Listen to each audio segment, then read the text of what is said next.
A oralidade é o nosso ponto forte. Sejam bem-vindos ao ENU Podcast. ENU significa boca em Yorubá e também é signo para comunicação. Isso mesmo. Essa é a nossa primeira temporada do ENU Podcast, onde teremos 4 episódios. E a cada episódio nós traremos 2 convidados. Hoje temos Jorge Washington e Puma Camilê conosco. Sejam bem-vindos. Sejam bem-vindos, né? Puma Camilê, artista multidisciplinar que perpassa pela comunidade Baurum, também perpassa pela capoeira. Exato. E, além de tudo, é comunicadora. Ela habla. Menina, muita coisa. E a gente tem Jorge Washington, faz parte do bando de teatro Olodum, afrochefe, ator, muita coisa, né? Muita caminhada nessa vida aí. É um bocado de coisa mesmo, graças a Orixá. Axé. Por favor, nos conte um pouco sobre vocês, assim, fale pra gente, que a gente quer ouvir vocês hablarem. Como eu estou no meio das mulheres, por favor, Camila. Então, eu sou Puma Camilê, tenho 29 anos. Não, mas minhas amigas me chamam de Camila, saiba. Já virou amigo, já virou amigo. Amigos e amigas me chamam de Camila. Já virou Por favor, Puma Camilê. Então, eu sou Puma Camilê, a galera me chama de Camila, de Puma, tá tudo certo aí entre nós. Eu sou capoeirista, perpasso pela comunidade Ballroom, tenho me entendido agora como uma artista multidisciplinar. E a partir dessas 2 comunidades que não estão tanto nos livros, através da oralidade, eu percebo que é uma forma de eu fazer isso se perpetuar e destravar chaves, cliques dentro de corpos pretos, corpos dissidentes, corpos trans. Então, absorvi informações e percebo a minha possibilidade de continuar fazendo com que essas informações sejam disseminadas estrategicamente. Sim. Essa tem sido, enfim, a minha caminhada por esses anos. Vamos falar sobre essa caminhada aí, muito linda, assim. Inclusive, um privilégio poder estar aqui hoje com vocês, num movimento em Salvador. Ai, não, que nada. Quando eu vi você postando história assim, falando, pessoal, tô chegando em Salvador, me chama. Eu respondi na mesma da hora. Assim, tinha poucos minutos, eu falei, mulher, eu tenho um projeto que eu quero muito que você participe, porque eu já acompanhava esses conteúdos. Quando eu vi uma performance sua com Vogue e capoeira, eu falei, não, gente. Inovador, assim, é uma inovação. E esse mix, porque a gente vê que a base do Vogue tem a base da capoeira. Eu sempre vi assim, tem aquelas quedas, tem a queda de rim, você vê que é a mesma movimentação, mas que são vertentes diferentes, né? Quando eu vi, eu falei, nossa, tenho que botar essa mulher nesse podcast. E tá aqui. Que então, privilégio. A gente tá muito feliz. Com certeza. A gente tá contando com a sua presença. Mãe abençoe a bênção também. É isso. Pedi água aqui, meu velho, por favor. E que alegria para mim estar diante de vocês, que para mim já é uma referência também. Né? Eu estou esses anos todos aí nessa batalha e buscando exatamente isso, sabe? Tá interagindo com vocês.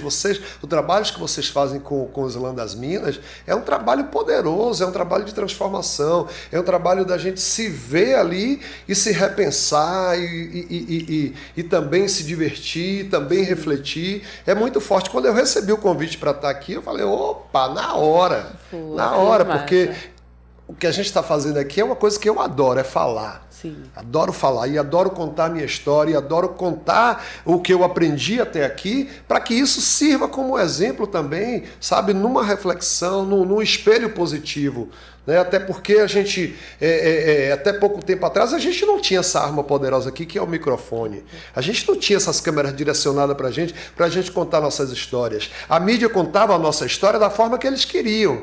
Sim. Né? Então eu sou uma pessoa que todas as vezes que eu sou convidado para estar num podcast, para dar uma entrevista, para falar, eu sempre estou presente, porque é a forma que a gente tem de perpetuar a nossa história positiva. Certeza, a gente fica muito feliz assim, né? Porque a gente acompanha, você é do bando de teatro Olodum, viu o centro histórico nascer ali daquele movimento. Então, eu acho que também é a confirmação, os próximos convidados que vêm aí nos próximos episódios, é a confirmação de que a gente tá no caminho certo, sabe? Que a gente tá engateando, que a gente tá respeitando, que quando o mais velho nos dá a honra de estar junto conosco, eu acho que é uma confirmação também que a gente tá indo pelo caminho certo. Então é muito, de uma forma muito emocionada, eu agradeço assim a você, a todos que estão aqui, que virão passar por esse podcast, de verdade. É um trabalho de continuidade, né? O ENU Podcast é para a gente falar sobre a nossa trajetória e como a oralidade está presente e transformando vidas. Então, ter aqui a sua presença, assim, é muito importante, de verdade, porque é uma referência, assim, que desde a infância a gente teve acesso, sabe? E a gente sabe como é difícil. O acesso a personalidades pretas mesmo, a gente vê as pessoas nesse local de destaque. Então é isso, só agradecer pela sua presença. Fazer parte de uma companhia, que é o Bando de Teatro Olodum. Nós estamos juntos há 32 anos, Sim. 32 anos, fazendo arte preta, fazendo arte engajada, indo para o palco, falar de coisas que a gente acha que não está certo. Não é fácil, Sim. porque o caminho do entretenimento fácil está todo aí, está todo dado, Exatamente. Né? Então, assim, pra gente descambar para fazer besterol, para fazer coisa, toda hora tem um chamamento, sacou? Mas a gente não, a gente resiste. A gente resiste, seja no cinema, seja na televisão, seja no teatro, seja no palco. A gente só vai para o palco falar de coisas, Sim. sabe? Porque a arte, ela é uma ferramenta poderosa, sabe? Porra, você colocar uma pessoa na sala, você colocar 300 pessoas numa noite, para fazer um espetáculo que você vai falar de situações de racismo no dia a dia, ou pegar um espetáculo infantil como é a África, e falar de um continente tão diverso que é o continente africano, e que é tão mal passado para as nossas crianças, sabe? A gente ir lá, botar 300 crianças dentro de uma sala e falar que esse continente é diverso, que são 50 e tantos países, que não é um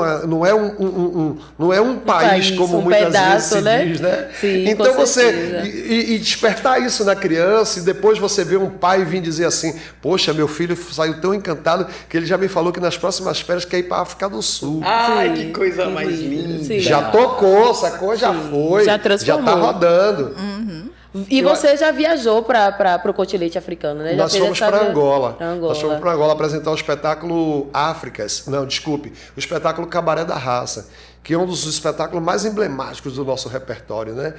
Eu falei que nós temos 32 anos e a gente tem um repertório de quase 40 espetáculos. Que tinha uma época que a gente montava 2 por ano. Sim. Pau ali enfiado, acabava um, ainda bem não acabou um, já estava montando o outro. Pá, era um processo louco. Hoje a gente está com quase 40 espetáculos no repertório. E Cabaré da Raça é um espetáculo que a gente comemorou em novembro passado 25 anos, mas a gente ainda não fez a temporada de comemoração. A gente está correndo atrás para fazer esse ano. A gente vai fazer porque, infelizmente, ainda é muito necessário. Porque o racismo, ele é louco, ele não acaba. E ele vai se reciclando e cada vez volta pior. É uma tecnologia, né? É uma tecnologia. Os adventos, esse advento das redes sociais, meios, né? Caralho, parece que a gente soltou aí todos os cachorros, a galera que estava presa, sacou? Sim. E cada dia essa situação que aconteceu com o entregador lá no Rio de Janeiro a semana passada, eu rezo tanto, sabe, que não apareça uma desgraça daquela na minha frente, porque se ela me diz, ela vai tomar uma, que não vai ter chapista que conserte aquela lataria. Me desculpe, mas tem horas que a violência é necessária, sabe? Essa galera só vai entender quando começar a receber o troco. O ódio é necessário. Eu não sou uma pessoa violenta, eu sou uma pessoa calma, mas eu não tenho paciência para racista, cara. Não dá tempo. É isso, quem utiliza de violência, né, tem que receber violência de volta também. Acho que a gente precisa chegar nesse nível mesmo de ações e discussão, porque senão nunca vai ter uma mudança, sabe? Vai continuar acontecendo, se repaginando, se adaptando aos meios, se adaptando à internet, às redes sociais, e as coisas vão continuar acontecendo. Mas eu acho que isso também tem muito a ver com a formação, assim, né, Jorge? Do Cabaré da Raça, do Bando de Teatro Olodum, assim. Porque muitas pessoas pretas, elas não entendem que elas podem sentir ódio, né? Então, eu acho que elas têm incumbido aí sua mente, e é projetado isso desde a infância, de que elas têm que ter a empatia ao seu abusador, entendeu? Então, assim, quando a gente tem uma formação racial, e as pessoas chamam de letramento racial, a gente entende que a gente pode sentir ódio e que a gente pode, sim, revidar certos tipos de violência, né? E aí, eu acho que o ódio, não só o ódio pelo ódio, mas a gente aprender a se organizar para incutir esse ódio de uma forma organizada e estratégica. Organize o seu ódio. Entendeu? Agora, uma coisa que eu achei interessante que você falou, Jorge, é que vocês estão chegando aí a 40 espetáculos, né? E aí, eu lendo a biografia de Puma Camilê, tem lá que ela passou por mais de 40 países. Eu falei, ó que encontro interessante. E aí eu queria que você falasse um pouco mais, assim, sobre a sua trajetória. Eu acredito que muitas pessoas que estão assistindo hoje não conhecem essa mulher maravilhosa, que eu sou fã. Então, assim, conta um pouco mais mesmo sobre essa sua trajetória, sobre essa turnê aí que você faz pelo mundo. Porque quando eu vi a idade, aí eu vi mais de 40 países, aí eu fiquei contando, eu falei, gente, ela passa por quantos países assim por ano, né? E aí eu preciso entender como é que funciona esse babado. Então, a capoeira, eu não sei se todo mundo tem a dimensão, ainda mais aqui na Bahia, tendo capoeira com tão fácil acesso. Mas ela tem camadas, diferentes formas de se dar no mundo. E a capoeira, a forma que ela se dá de forma mais nítida, ela se dá de uma forma superficial, assim como tudo no mundo. Então a capoeira chegou ao ponto da branquitude conseguir ter dominado essa tecnologia. Então a capoeira se dá de forma hegemônica, muitas vezes, apesar de ser uma tecnologia muito forte de transformação. Por isso, a capoeira ela consegue entrar em qualquer espaço, seja ele um espaço de quebrada ou um palácio. Ela consegue fazer de gêneros, classe social, todas as pessoas estarem na mesma roda, dialogando do novo pro velho, do velho pro novo. Então a capoeira ela é uma tecnologia muito forte e ela entrou na minha vida desde muito pequena. E eu lembro que a capoeira tinha uma referência para mim de um lugar que eu podia voltar a ser criança, não importa a idade que eu tenho, ao mesmo tempo com um toque de maldade. A malícia, né? Do ódio que você falou, ali é o meu lugar de canalização do ódio. Sim. Sabe? Quando eu sinto ódio, eu não sei dar movimento para ele dentro de mim, a capoeira dá movimento, sem eu precisar manifestar isso. Então a capoeira é uma psicoterapia desde sempre na minha vida. E eu percebo que a capoeira me proporcionou ir pro mundo. Eu fui, obviamente, como eu falei, ela tá cooptada por um sistema embranquecedor. Então as minhas viagens, elas infelizmente não passaram pelo continente africano, sim, o que fala muito. Sim, sim. Diz muito, mas ao mesmo tempo pude percorrer muitos países da Europa, da América do Norte, da própria América do Sul, me conectar com muitas pessoas originárias. Então a capoeira me proporciona convites dentro de eventos como esse, para conseguir falar, compartilhar. Só que eu viajei a capoeira não sendo essa figura que vos apresenta hoje. Então era uma figura que ao mesmo tempo tinha muitos acessos dentro dessa comunidade da capoeira, porque a figura masculina de pênis lida dessa forma, ela tem porta aberta em qualquer lugar. Sim. Em qualquer lugar. E quando essa figura começa a comunicar com a feminilidade, começa a aparecer pontos nítidos de bloqueio, de limitação, de misoginia, de transfobia, não importa como essa feminilidade começa a se aparentar. Então, pude viajar para muitos países compartilhando capoeira, e hoje, me reconectando com a comunidade ballroom, eu digo reconectando porque em algum momento da minha história eu sei que eu sempre soube que eu sou uma pessoa trans. Só que eu não tinha acesso a essa memória, porque de alguma forma essa capoeira, que é expansiva, que foi cooptada, ela se dá de forma igual. Pessoas com a mesma roupa, com o mesmo uniforme, reproduzindo as mesmas ideias, com os mesmos nomes, com a criatividade reduzida, de forma de se manifestar. Então eu percebia que o meu corpo se manifestava até onde era autorizado. E a autorização é dada do homem para baixo, dentro desse universo que tem uma autorização, enfim, da testosterona ali em alta performance sendo aplaudida no centro. Então esse lugar que é matriarcal, que é feminino, que é fluido, que é caótico, que não tem forma, ele se adentrou à forma e o meu corpo por muito tempo cedeu a esse lugar porque esse ensinamento ele é importante de alguma forma porque ele carrega muita ancestralidade. Então hoje a minha missão de vida é fazer com que essas pessoas mais velhas que detêm o saber, que estão na capoeira há anos, consigam quebrar esse muro cristão entre nós, que faz que exista transfobia, racismo, todas essas perversidades, que isso não tem a ver com a pluralidade, eles deixem de existir cada vez mais. E tá nesse podcast, conversando com o mais velho, falando da minha história, falando de capoeira, falando das minhas vivências aí pelo mundo, eu acho que é o começo desse muro sendo quebrado. Mais sim, velho tendo contato com uma pessoa trans. Sim, sim, com certeza, importante. Você pode também falar um pouco da sua caminhada, assim, Jorge, dessa questão da sua entrada no bando de teatro Olodum, como é que surge isso, esse universo, pra gente... Eu venho de um teatro comunitário, eu venho do grupo de teatro do Calabá, que era uma comunidade que usava o teatro como ferramenta de luta. Sim. Então eu já fui mordido desde o início por luta.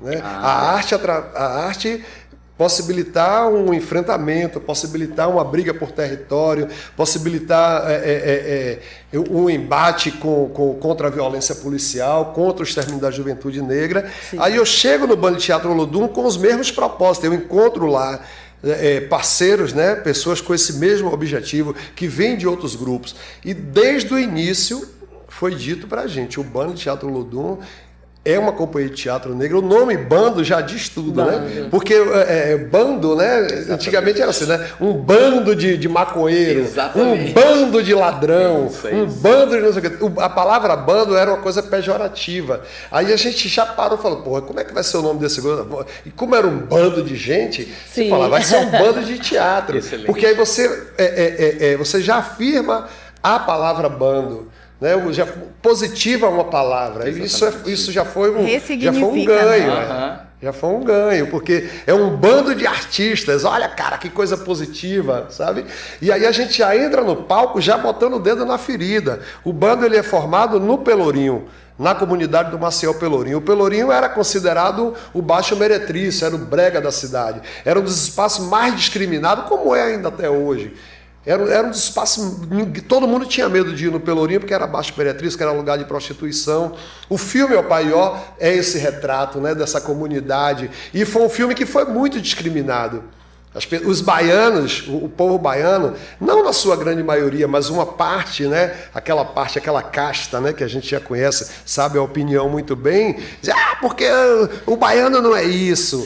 O baiano é também isso. O baiano é debochado, o baiano é escrachado. Hoje em dia, com o advento da internet, a gente tem muitas arrobas, muitas páginas de humor, né? Baianidade, nagô, baiano isso, baiano aquilo, e vai mostrando esse lado bom do baiano. Porque também é bom ser alegre, é bom ser divertido, é bom ser debochado. Também comunica, também transforma. E aí o bando vem nessa pegada de fazer um teatro de luta, de botar o espectador na sala e largar o doce. Tal. Relato de uma guerra que não acabou. Foi um espetáculo em que a gente trabalhou a partir da greve da Polícia Militar. Em 2001, a gente tinha acabado de estrear material Fátsia. E a gente não pode ir para o teatro apresentar o espetáculo porque não tinha ônibus, porque a violência estava grande na comunidade, ninguém podia sair e o espetáculo foi interrompido pela violência. E aí a gente parou e disse, porra, como é isso?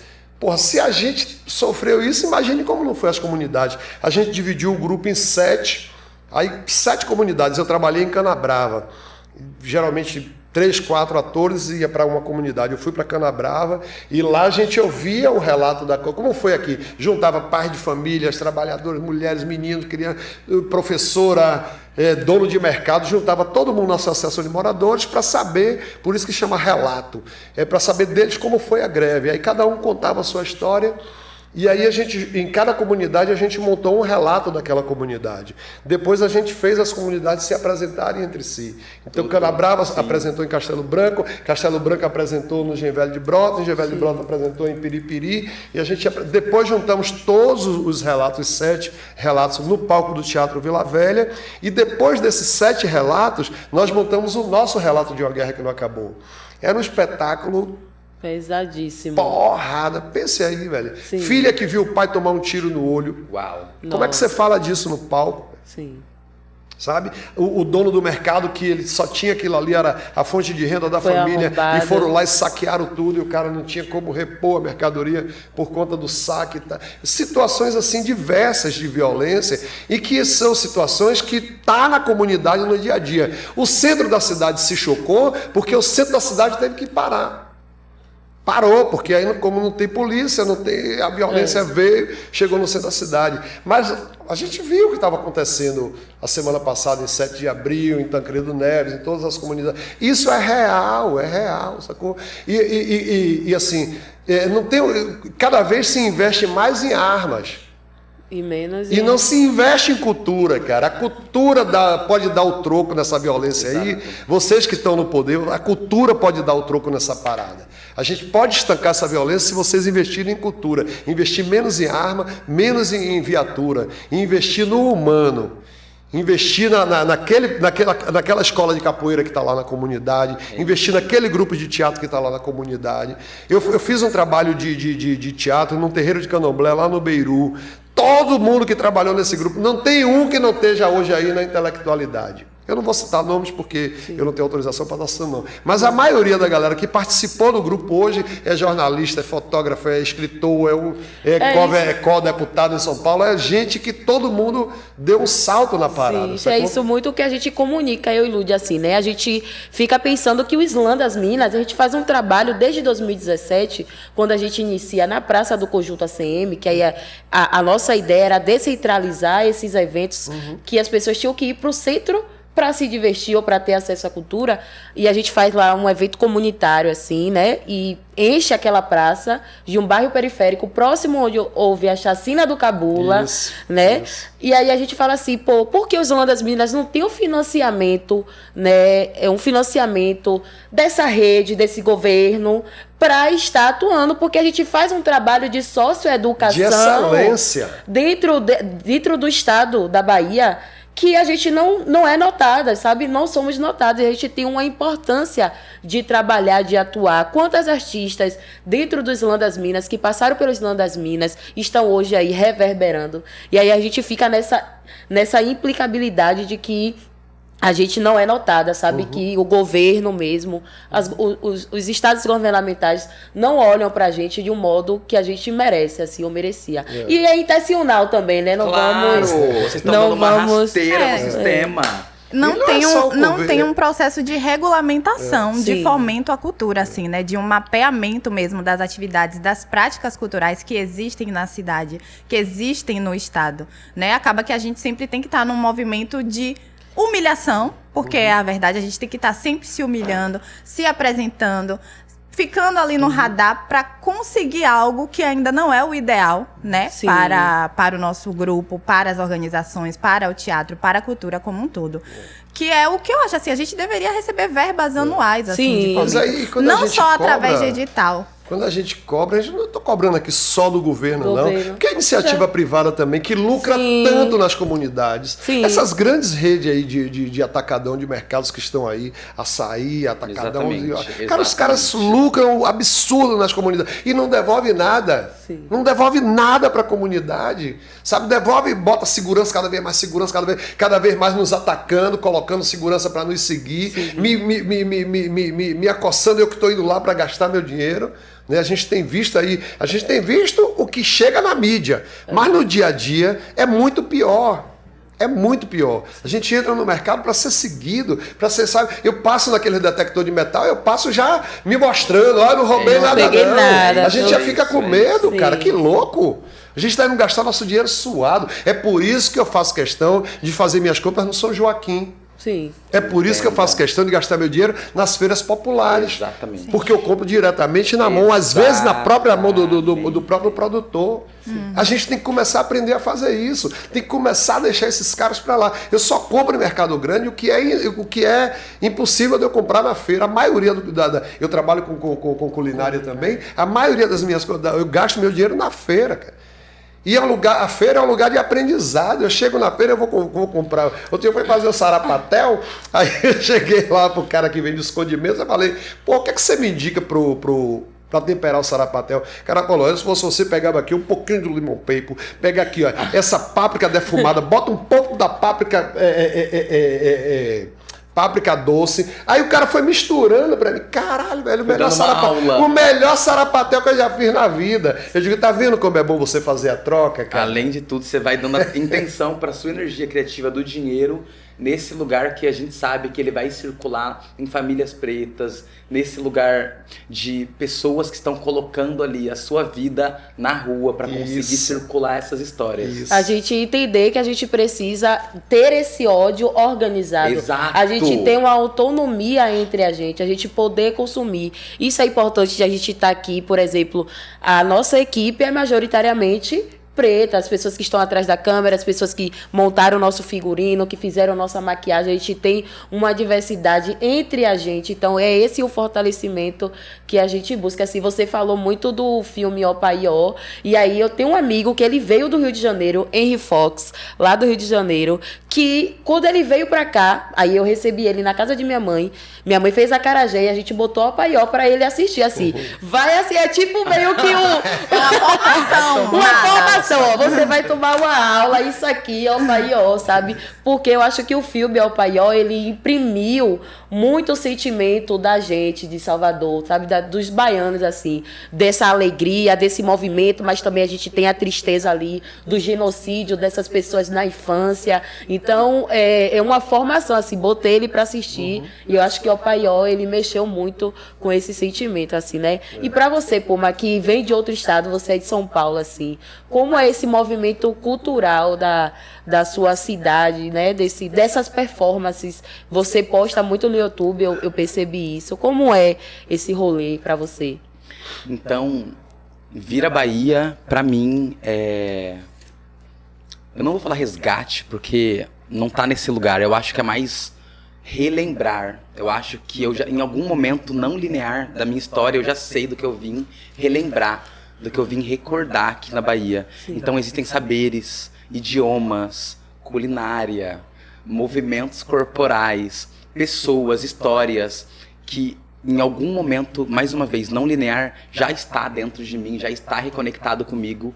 E estar em São Paulo, eu sinto que eu preciso sair de uma realidade sintética, uma realidade vertical, uma realidade que está com outra perspectiva de valores, enfim, sem o meu julgamento cabe aí, mas uma realidade que sobe, que está representada em prédios, em coberturas, em exclusividade, em monogamia, em monocultura, enfim, esse lugar único. Eu chego na Bahia e percebo as coisas circulares, em roda, a partir da capoeira, do candomblé, da própria feira. Enfim, isso está nítido e notório nos meus olhos. E, enfim, eu cheguei a um dia e eu estou numa conversa com vocês. Você entende? Circular aqui. Você entendeu? Olha esse lugar na Bahia. Sim. Então, a Bahia, pra mim, ela tá arrepiadíssima. Mas a Bahia, pra mim, ela é esse momento de eu poder fazer sentido com as coisas que em algum momento dentro de mim eu não sei explicar. A minha ancestralidade pulsa dentro de mim. Sim. E a Bahia, nesse momento, ela me apresenta com muita abertura tudo que em algum momento já sei e me fortalece muito para eu poder comunicar, enfim, talvez no momento que George Washington agora está fazendo, de entender politicamente, organizando o nosso ódio dentro de um palco, de uma performance, como eu comunico isso para as pessoas trans. Eu não falei tanto da minha história, eu falei mais da perspectiva da capoeira, mas eu sou uma pessoa que faz parte de uma roda que chama Capoeira para Todes, que é uma roda que visa ensinar capoeira para pessoas trans, que não existem. Não existem no meio da capoeira. Então, essas pessoas ainda não estão comunicando através do berimbau, não estão contando histórias, e a capoeira, ela é pautada em cima das histórias. Quando uma ladainha é cantada no começo de uma roda de capoeira, a gente não joga, a gente para escutar, porque ali vai ser contada uma história de alguém que não está em livro nenhum. E essa pessoa, ela tem um valor, assim, imensurável pra gente na capoeira. E as histórias são cantadas através de coros, de corridos, de quadras, da forma mais simples possível. Águas de rio que correm pro mar. É rios se encontrando, não por coincidência, eles se encontram por confluência. Eles precisam se encontrar para chegar no mar que representa o todo. Ou o vaso de Iemanjá, que ela se quebra e vai correr por mar. É isso. Entendeu? Essas histórias são coisas cantadas. Ali. Ela precisou se quebrar para correr pro mar, para fugir aí, né? Isso chega a arrepiar, chega a arrepiar. As histórias são cantadas assim na capoeira, e mais uma vez a capoeira foi colocada no lugar do esporte, da técnica, da performance física, e às vezes não acaba cabendo esse tipo de informação profunda na sensibilidade do jogo. Então são histórias de corpo, são como filmes, sendo contados na sua frente, sem a televisão. Eu percebo muito que, assim, nós somos capoeiristas, né? Fizemos capoeira Angola por muito tempo, assim. E meu mestre, ele tem, acho que 75 anos, se eu não me engano. E ele é um multi, sabe? Ele faz de berimbau, atabaque, e as pessoas vão até a ele aqui na Baixa do Sapateiro, né? O mestre Zé do Lenço.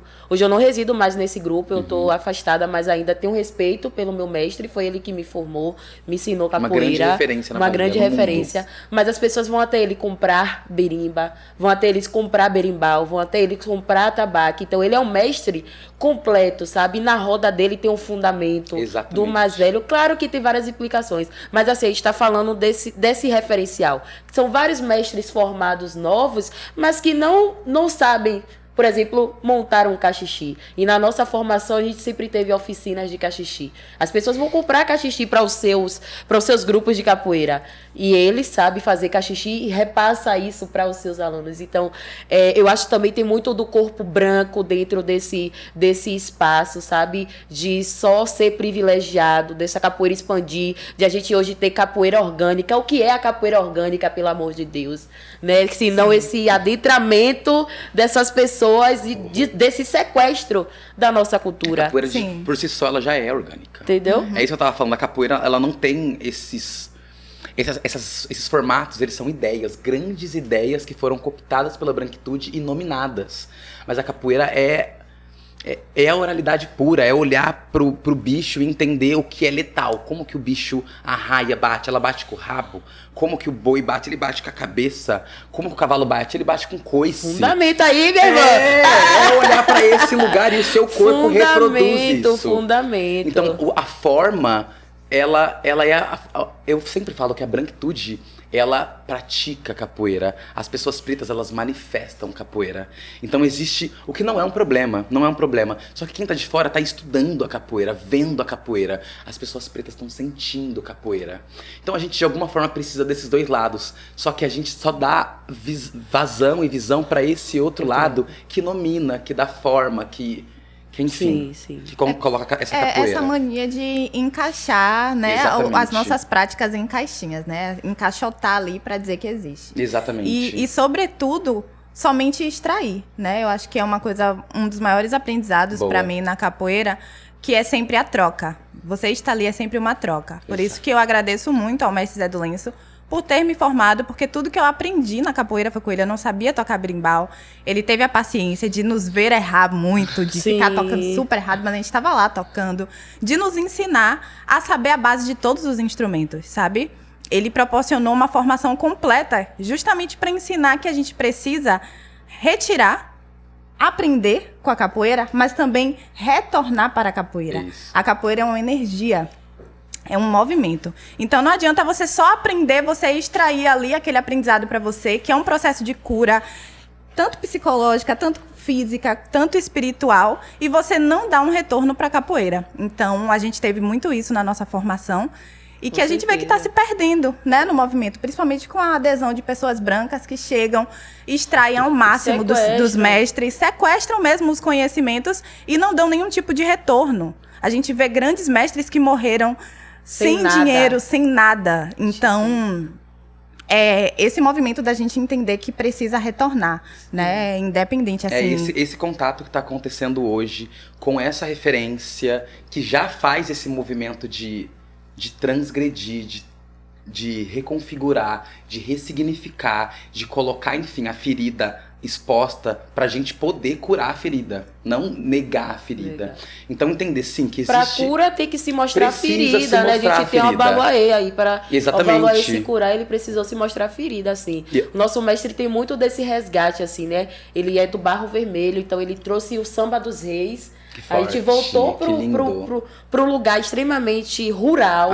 E ele levou trouxe essa cultura, resgatou essa cultura, né? Não trouxe não, mas ele resgatou essa cultura de samba de reis. E aí eu sabendo de algumas coisas nos bastidores, eu queria saber, porque tá rolando muita polêmica da sua performance, né? Enquanto o baurum, quanto ser capoeirista, ser esse corpo dissidente, ser esse corpo trans dentro do universo da capoeira. Como é esse respeito desses mestres para com você? Então, ser um corpo trans na capoeira ainda é não existir. Então, as pessoas mais velhas, como eu disse, existe um muro muito grande que afasta o mais velho da juventude trans. A juventude trans, normalmente, ela é expulsa de casa. Ela não tem contato nem com mãe e pai. Então, o vô e vó, essa geração vô e vó, que em sociedade embranquecida tá numa casa de reabilitação, de acolhimento. Sim. Ela não tem contato. Deus, ele é pai, ele não tem neto. Então, a perspectiva cristã, ela não coloca o mais velho, a mais velha, nesse lugar de força espiritual. E a capoeira, por outro lado, olha para a maestria com um lugar de reverência. A gente bate cabeça no pé do berimbau antes de jogar com o gunga, com o mais velho. Então, a gente entende que a partir daquele corpo vem muita história. Só que essa história, enfim, pro meu corpo que entende capoeira é muito importante, porém é muito violento ao mesmo tempo, porque esse corpo não sabe lidar com pessoas trans. Ele sempre vai trocar o meu pronome, ele vai me colocar em outro lugar. Numa casa de axé existe um não lugar, daí eu vou pra capoeira, existe um outro não lugar. Então estar na capoeira sendo um corpo trans ainda é perceber que essas mazelas do sistema, esses museus queimados, essas histórias embranquecidas, apagadas, canceladas, violentadas, reflete no corpo que é a linha de frente da morte, que é o corpo trans que morre majoritariamente no Brasil, sabe? É o país que mais mata pessoas trans. Sim. Então tá na capoeira, o reflexo disso vai aparecer com ameaças pro meu corpo. Misturar a ballroom é nitidamente a travesti estar na capoeira. Quando um corpo trans está na capoeira de uniforme, de corda, quieto, reproduzindo de alguma forma a movimentação masculinizada no corpo, isso não tem tanto peso de modificação dentro da capoeira, então isso é calado e tudo bem. Você está dentro dos nossos moldes, então a gente não vai falar tanto de você. Só que a ballroom, ela traz a travesti escarrada na frente, com a movimentação corporal, com o pajubá falado, no cantado, com muitos elementos, para além da estética, que a gente, a estética faz a gente viver.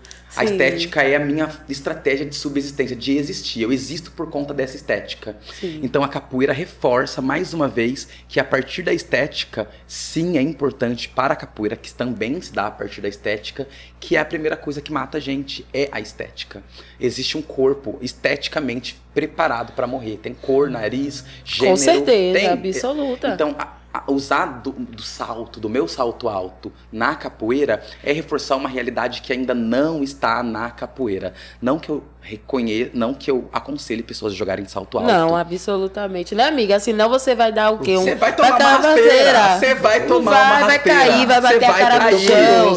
Você vai cair. Não vai Mas dar. dentro de uma performance, Sim. esse salto alto, ele representa vidas que não estão na capoeira, que normalmente passam 14 horas em cima de um salto pela sobrevivência, com o próprio corpo em movimento. Se isso não é capoeira, eu aprendi errado capoeira. Sim. Entende? Então, estar na capoeira, sendo um corpo trans, é poder ser uma ponte entre os mais velhos que ainda não estão preparados e não foram. E às vezes também não querem se preparar também, mas né? eu percebo que essas pessoas realmente não têm o contato com pessoas trans, as pessoas trans não estão no mesmo meio, porque existe um muro.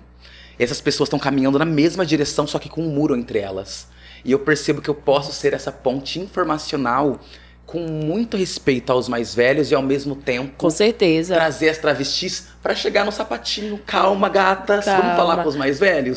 Porque é assim que fala, é assim que veste, é assim que anda, é assim que faz. Vamos chegar no sapatinho porque existe todo um fundamento. Mais velhos, ela, ele, elo, vamos aprender junto? Aprender. É importante porque a gente é a próxima geração. Exato. Então, assim, se a gente não discutir, se a gente também não estiver preparado e se colocar nesse lugar de dialogar com os nossos mais velhos, Exato. Porque hoje é muito fácil a gente abandonar nossas comunidades, sabe? Por qualquer motivo, assim. A gente sabe que existe violências, a gente sabe que existe vários atravessamentos e esse atravessamento ele chega para cada um de uma forma, mas conversando nos bastidores com a maquiadora Kaira, a gente entende que a gente não pode deixar nossa comunidade, e aí eu falo comunidade, tanto capoeira, quanto candomblé, quanto familiar, sabe, por qualquer coisa. Você não abandona, pelo menos eu não abandono minha família por qualquer situação de briga. Existem limites que nós, como seres humanos, precisamos colocar. E tempo, mas a gente não desiste. Nunca. A gente não pode desistir, não é do nosso feitiço. A força tá em quem veio antes, tá Sim. no pai, na mãe, no vô, na avó, na mãe de santo, em quem cuida de Isso. você. E se você desconecta daí, você pode até ser forte na vida, mas você é menos forte do que você seria conectado com o seu mais velho, com a sua mais velha. Com Então a certeza. capoeira e a ballroom é uma oportunidade de fazer isso, se reconectar não com capoeira e vogue, mas com Puma, Camilê e vó. Com Kaira, mãe, pai, vô e vó. E quando isso acontece, a história de pessoas trans, elas vão pra frente com ancestralidade latente. Então é essa Achei. oportunidade. Falando... Eu acho que eu tô aqui aprendendo, eu tô aqui aprendendo mesmo e ouvindo e refletindo, porque realmente essa galera mais velha, eles não tiveram essa oportunidade que eu tô tendo aqui, que todo mundo que tá aqui tá tendo, quem vai assistir esse podcast vai ter, de ouvir isso, sabe? É uma galera que foi criada ali daquela forma, daquele jeito. Olha, a capoeira é isso, tem que ser assim, tem que ser assim, tem que ser assim, tem que ser assim. O mundo mudou, as pessoas mudaram, né? As formas foram mudando, né? Isso que você tá fazendo é revolucionário. Isso é revolucionário. Você está levando... Eu tenho certeza, o cara pode até na sua frente ali desdenhar, mas ele vai chegar em casa e ele vai dizer, porra, por que eu não prestei atenção ao que essa menina está falando, sabe? Por que eu não prestei atenção? Porra, eu acho que a gente só consegue avançar se vier pela educação. Não venha querer metendo o pé na porta, né? Deixa eu chutar aqui, o pai é eu, agora sou eu e acabou. Não vai. Exato. Mas se você vem para o diálogo, sabe? Se você vem para... Olha, chama as meninas, vem aqui, vamos aprender capoeira, vamos. Olha, mas tem aqui, ó, o birimbau é o nosso símbolo maior. Então vamos aprender isso aqui primeiro para depois a gente usar o nosso salto. Porra, você vai longe, vai dar a volta. Eu acredito nisso. Sim. Eu acredito nisso. Cara, eu boto tanta fé nessa juventude.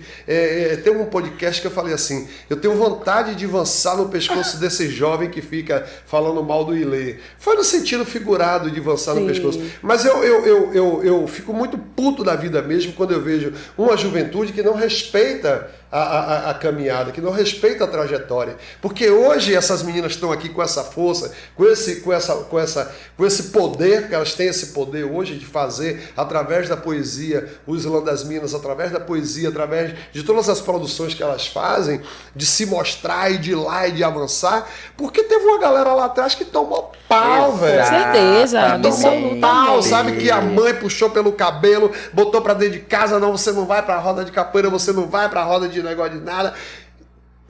Não foi fácil, não. Então essas meninas não podem chegar hoje e dizer assim, não, eu é que broco, eu é que boto pra fuder. Não pode, Eu sabe? criei, Não né? pode. Que tem uma juventude aí que ainda acha que criou alguma coisa, viu? Ficar aí falando pela você dizer, eu criei não sei o quê. A gente não cria nada. É circular, né? Se situe. Continuidade. A gente Já, não inventou o a caminho roda. já está sendo feito há muito tempo. Falando de teatro, né? Falando de performance, a gente tem aqui a cenografia do Enu Podcast, que foi realizado por Clara Matos, da Cenosfera. Então, sigam o trabalho, entre em contato e façam seus orçamentos, tá ok? É isso.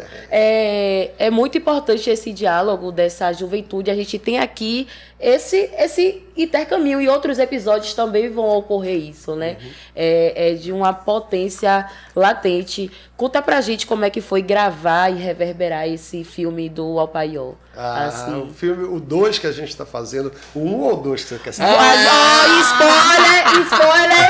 Babados quentíssimos Esse- aqui. Fale do 1 e fale do 2, por favor. O 1, cara, é um sucesso absoluto, né? O 1 é um filme que está aí no mundo, é um filme que toca nas pessoas. Recentemente eu estava andando na Feira de São Joaquim, aí o carregador de compras, ele foi conversando, carregando minhas compras e conversando comigo. Aí ele falou uma coisa interessante, que ele tem um acordo com a mulher dele, porque a mulher dele não suporta quando vem a cena que os meninos morrem. Sim. Que ela não aguenta, aí eles fizeram um acordo de que nessa hora eles param o filme, ela sai do quarto, vai para a sala e ele continua assistindo até o final.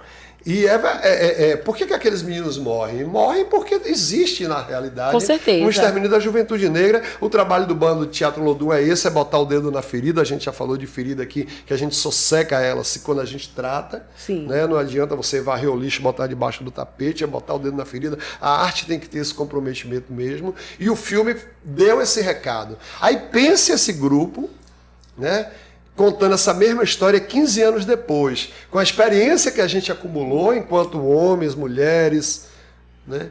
Enquanto grupo, enquanto todo mundo que está ali envolvido nesse processo cresceram, né? Todos cresceram, né? Então a gente entregou um filme bala, esse 2 vem bala. E é um filme dirigido por mulheres. Só isso aí a gente já está dizendo, né? O que Só aí a gente já está dizendo para que é que E vem. aproveite e conte mais sobre o elenco. Então a gente pode esperar que o Alpaí O2 vai ter o mesmo elenco do primeiro? É o mesmo elenco, só não tem o Wagner Moura, porque ele já tá fora, ele tá morando nos Estados Unidos, está em outra praia lá desde a série que ele já não participa. Sim. Mas a Dira Paz, ela não ia participar, ela pediu para participar, porque ela é apaixonada pela história, ela veio fazer o filme. Veio fazer também. Tem uma galera massa, tem uma galera jovem aí que chegou também, colou no filme. Os meninos estão crescidão. Clara Buarque, a Clara Buarque é a filha de Carlinhos Brau com Lele Buarque. Ela tá no filme. Tem uma galera jovem mesmo, jovem de teatro mesmo, que foi feita uma seleção e eles entraram no elenco. Porque a gente tem esse compromisso também de estar se renovando, de estar dando oportunidade para uma galera que está chegando. Que massa. Então vai ser um elenco bem mesclado, né? Não é? E a gente consegue entregar um puta filme, porque é isso que eu estava falando, da experiência acumulada, né? Então, Viviane Ferreira, que dirige o filme, Viviane, quando nasceu, o bando já estava na estrada, ela cresceu vendo o bando. E aí ela vem dirigir o filme com essa reverência, né? Porra, vocês são minha referência. Aí a gente tem o Lázaro Ramos, que é um cara que domina a técnica do cinema hoje como ninguém nos quatro na direção, em tudo, né? No texto, em tudo. Nós criamos o texto, participamos da criação do roteiro.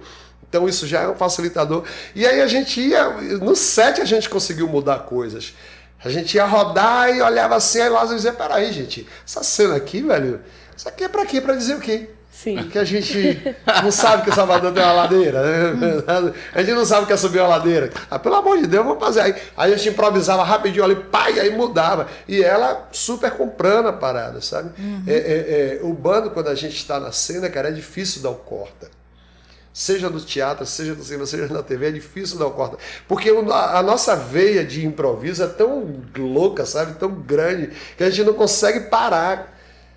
O camarim do bando, os camarins do bando são os melhores, é um lugar de criação, a gente se diverte horrores.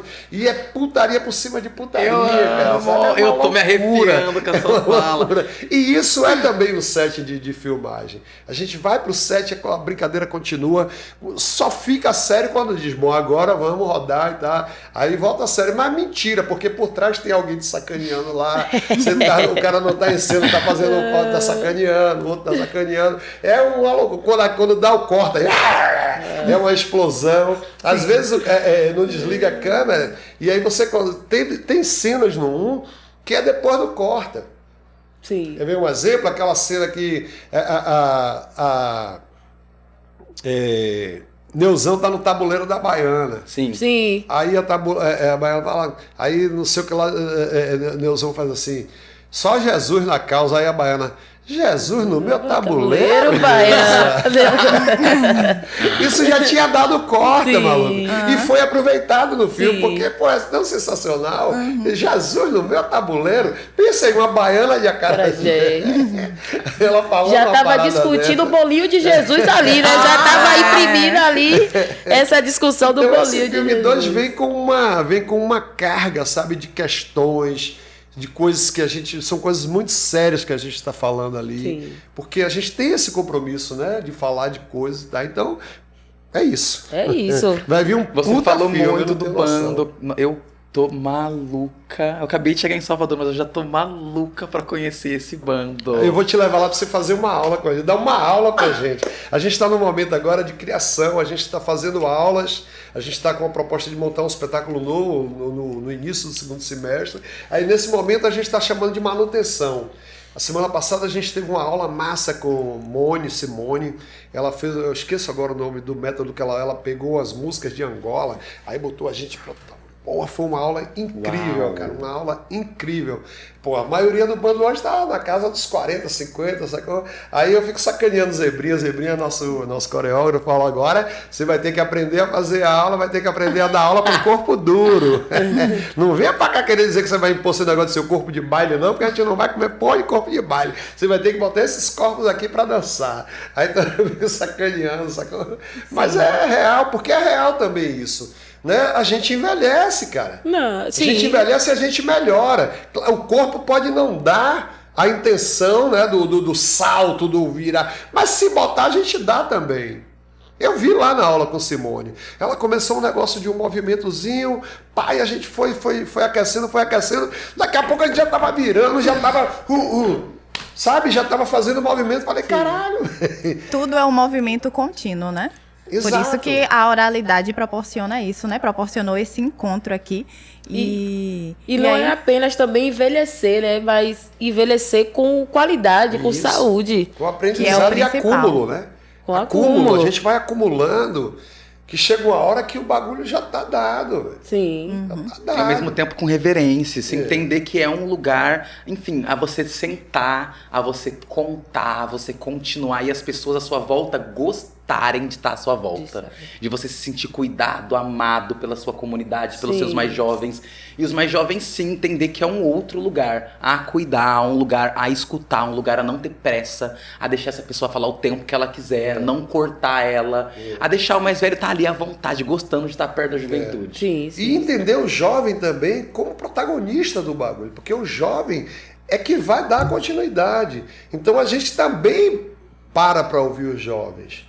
Né? O bando a gente tem uma coisa que é a roda. Lá tudo se resolve na roda. O bando não tem uma diretoria hoje. Hoje nós temos um colegiado gestor. São 4 cabeças, eu, Cássia Vale, Fábio Santana, Valdinei Soriano. Esse colegiado gestor só faz o filtro. A gente faz o filtro, afina tudo, bota na roda. A roda é que decide. Eu já fui vencido. Vamos em janeiro, vamos entrar no Vila Verão com o Cabaré da Raça. Aí o outro diz, não, Cabaré não, vamos fazer o Paió. Aí o outro diz, não, vamos fazer África. Aí 3 propostas. A gente bota na roda e aí a proposta que tiver mais voto é que vai para o palco. Eu já fui vencido por um voto e boto minha energia toda lá para fazer o Paió. Sim. Não era o espetáculo que eu queria estar em cartaz, Sim. mas eu fui vencido Faz parte e aí da a roda. energia vai. Então é dessa forma que a gente se resolve. Então eu não consigo. Ninguém impõe nada no bando. Ninguém impõe nada no bando. Lá só vai rodar o que o colegiado decidir. Sim. Como é que... Essa é a melhor forma que tem de trabalho. Como é que a culinária entra assim na sua vida, né? Eu vejo muito, a gente falou muito do bando de teatro, a gente falou muito dessa atuação nas comunidades, mas você é um afrochefe, falou aqui como é mesmo? Sarapatel. Do sarapatel. Inclusive, já provei do tempero e aprovo. Entendeu? A culinária entra na minha vida desde sempre, cara. Eu cozinho desde criança, eu sempre ajudei minha mãe na cozinha. Essa coisa de estar na cozinha era a ferramenta que minha mãe tinha para nos manter ocupados. Né? Família preta, pobre, bairro, liberdade, periferia e tal, não podia deixar muito solto, tinha que ter um controle. Como é que você tem um controle? Você vai varrer a casa, você vai lavar os pratos, você vai cortar o tomate, você vai lavar, Sim. vai molhar as plantas, cada um tinha uma função. Eu ganhei a função de ir cuidar da cozinha, eu ia para a feira comprar as coisas e vinha para casa e ajudar a limpar, a tratar, a lavar. E eu comecei a ganhar afeição pelo colorido da cozinha, pelo cheiro, pela forma de harmonização, pela forma de harmonizar uma coisa com a coisa, botar uma coisa com isso, estudar nisso, e eu comecei a gostar dessa coisa, e hoje eu pratico essa culinária que eu chamo de culinária afetiva, que eu cozinho a partir das minhas memórias. Então eu vou relembrando como minha mãe fazia, eu vou relembrando as mais velhas da minha comunidade, mas é coisas que eu lembro mesmo. Cada prato que eu faço, quando eu faço uma moqueca de carne com mamão verde, eu estou lembrando de verdade. delícia. Eu estou lembrando de verdade da minha mãe me mandando ir Na feira. na feira. Que feira? Era no terreno lá da Embasa, da estação da Cordial para tirar o mamão verde, que dava no mato, tirava o mamão verde, trazia para casa, cortava, botava ali no marisco, seja no ovo, seja no que for, o bicho estava pegando, fazia uma moqueca de ovo com mamão verde. Porra, que comida gostosa, comida de amor, comida que alimentava. Era a necessidade que fazia você comer aquela comida naquele dia, ali naquele momento, mas aquela comida te alimentava, porque aquela comida é saudável, aquela comida é forte, você ficava alimentado de verdade. Então hoje, quando eu faço essa comida e convido as pessoas para ir lá na casa do Beninho comer uma comida da minha memória, as pessoas também vêm rememorar. As pessoas chegam lá, comem, lembra da avó, lembra da mãe, lembra da tia, lembra do interior, lembra da sua casa lá na periferia.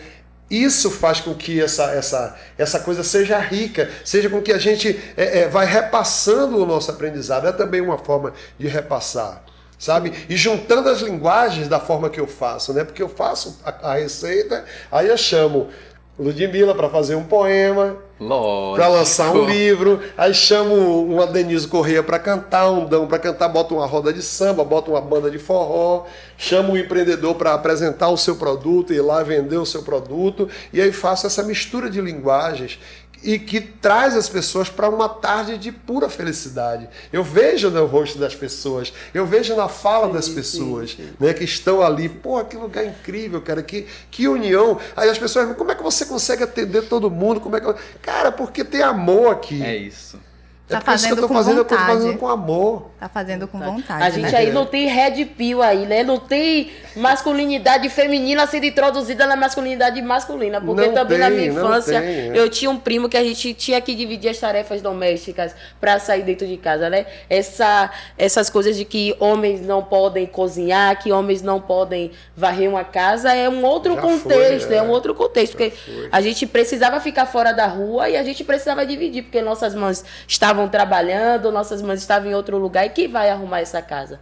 A não ser nós mesmos, né? Então, esse negócio de red pill aí, essas coisas aí de energia masculina, não existe Não, isso. chega. Chega, nosso vamos se povo não atentar. tem. Já Até foi. porque no terreiro Já de foi, Candomblé, a gente tem várias implicações disso aí, entendeu? No meu terreiro, por exemplo, eu tenho vários ogãs que também, se precisar, eles estão na cozinha. Eu tenho várias irmãs, se precisar fazer algum fundamento, e elas vão estar lá. Então a gente também tem essa ciclicidade ali, né? Perfeito. Desse rolê. Eu sou um cara que eu me viro em tudo dentro de uma casa. Eu sei lavar. É. Eu sei lavar roupa, eu sei passar roupa. Eu lavo minha calça branca como ninguém, cara. Dando um nome. Minha calça já fica lá. bota a receitinha aí, Ah, viu? Já quero saber, viu? É A receitinha pra trabalhar lavar roupa ali, ó, branca. É mão, ó.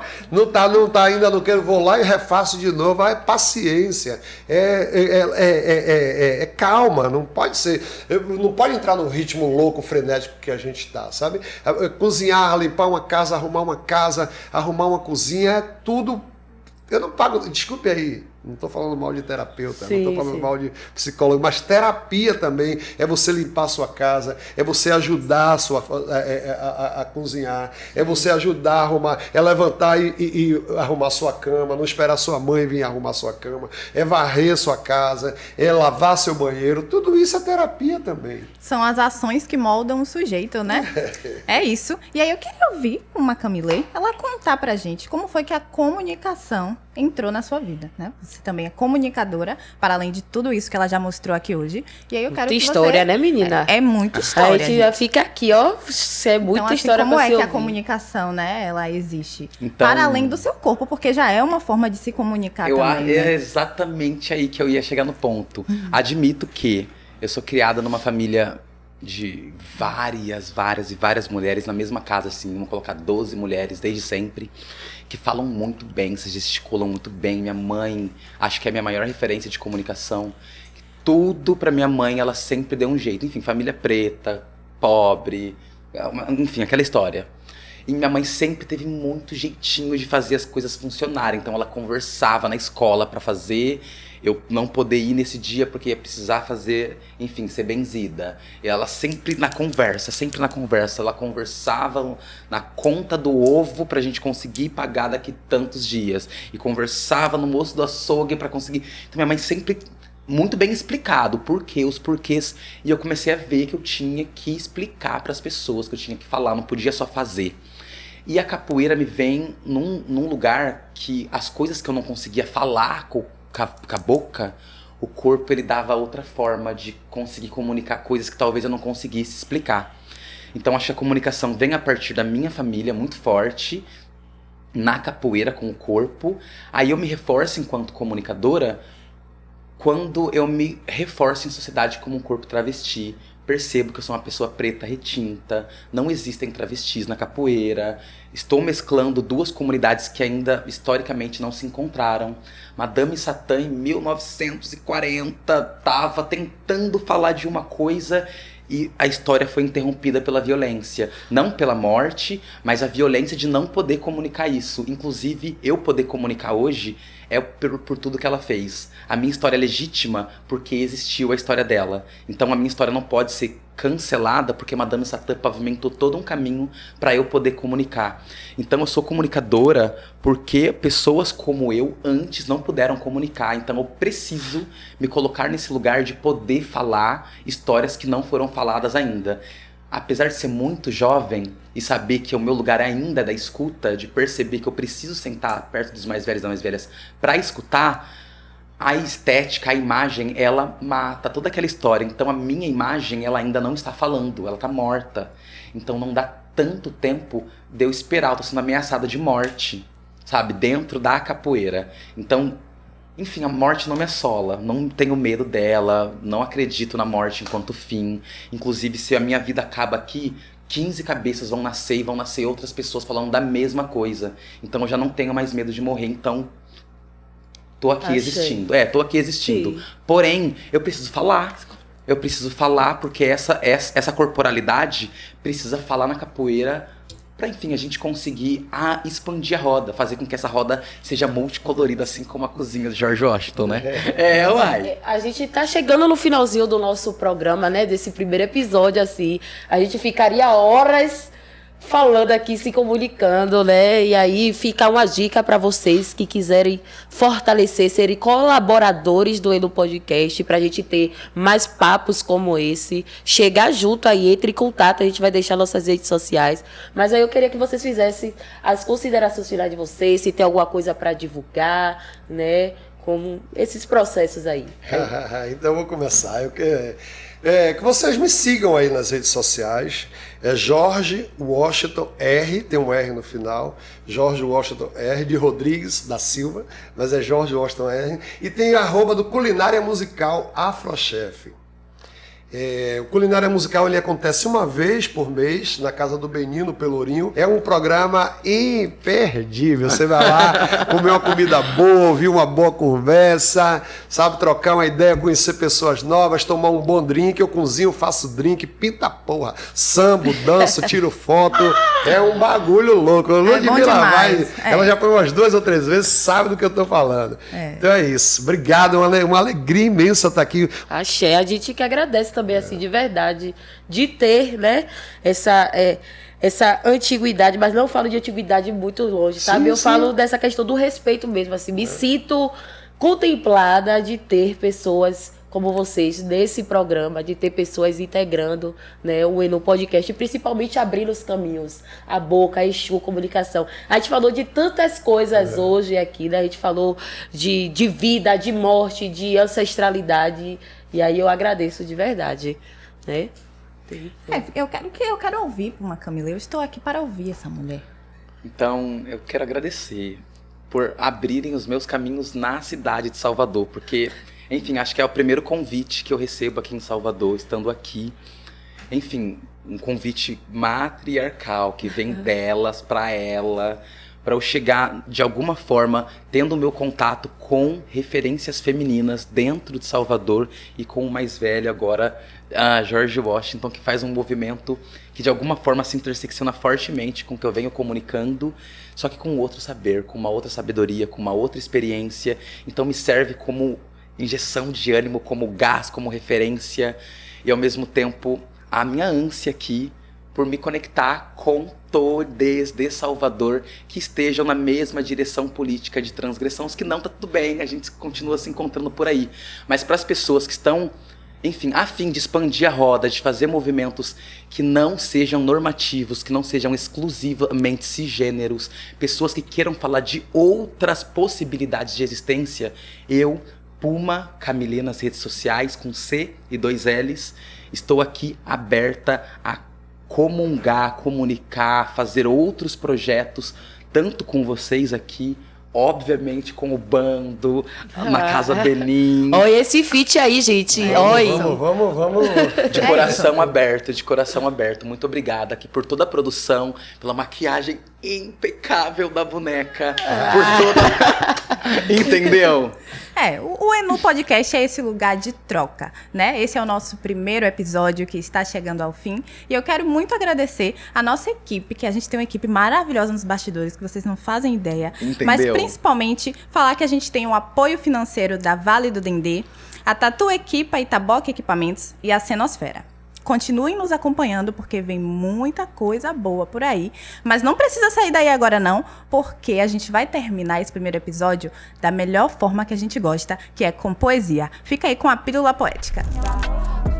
Deu meia-noite, deu meia-noite, deu meia-noite, meia-noite, meia-noite.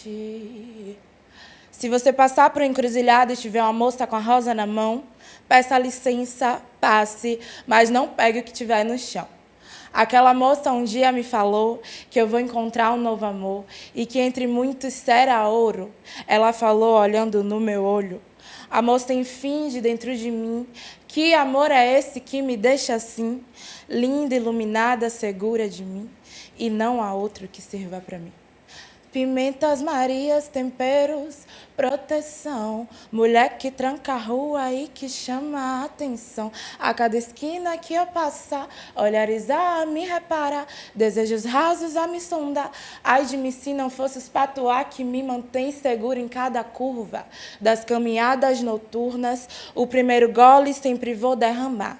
Abrir caminho pra ela passar, Mojubá, deixa ela passar, ela vai passar, porque deu meia-noite, deu meia-noite, deu meia-noite, meia-noite, meia-noite.